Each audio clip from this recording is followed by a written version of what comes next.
So first, thank you all for being here.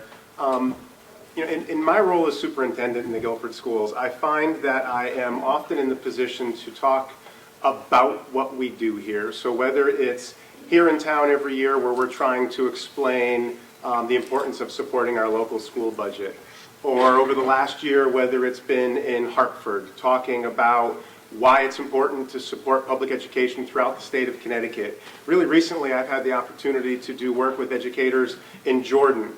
In all of those settings, when I'm talking about the work that we do, one of the questions that I get asked, and I get asked over and over and over again, is what makes Guilford special? Why? When we're talking about the local budget, okay, yes, but why? What is the special ingredient? When I'm talking about in Hartford and using Guilford as an example, the question is, okay, but what's so special about what's happening there? When I'm now having the opportunity to talk to educators from outside the states in really difficult circumstances, saying there's something really important that you can do for kids because I've seen it happen where I work, and they say, okay, what is it? What is that special ingredient that makes Guilford special? This is the special ingredient that makes Guilford special. It is the relationship that our students and educators have with this broader community. The fact that we've got a community that recognizes that we need to take risks, that we need to ask teachers to try something they've never tried before, that we need to incentivize students to say, this was really important for me and I want to do more of that in this school system. That doesn't happen everywhere, and it happens here in Guilford over and over and over again in lots of different ways, and the GFFE is quite simply one of the strongest examples of that kind of relationship and the kind of support that our staff members get from working in Guilford, in this really special place.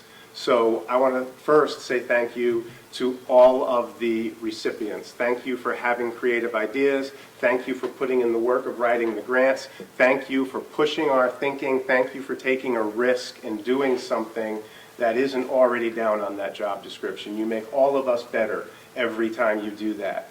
And thank you to the GFFE for making that possible. We wouldn't be able to do the experimentation we do if it wasn't for your encouragement and for your support when we do that.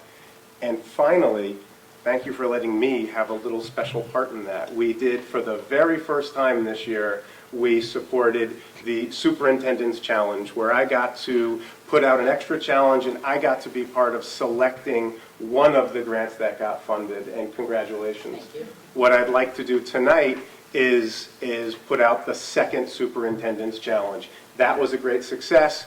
I am thrilled to be able to say that the GFFE is going to support this challenge once again. We are open for applications. The window for applications will go from October 1st through April 1st. I want to encourage everybody in the community, not just Guilford teachers. I would love to see another student application come through.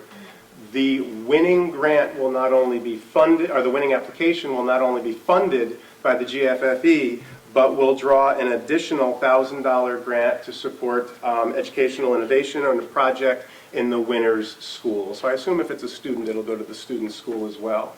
But not only will you get an exciting grant funded, but you'll draw an additional dollar support for your school to do something extra in your school. So again, GFFE, thank you for doing this. All of you, thank you for what you do. And I thank you in advance for all of this year's applications. Thank you very much.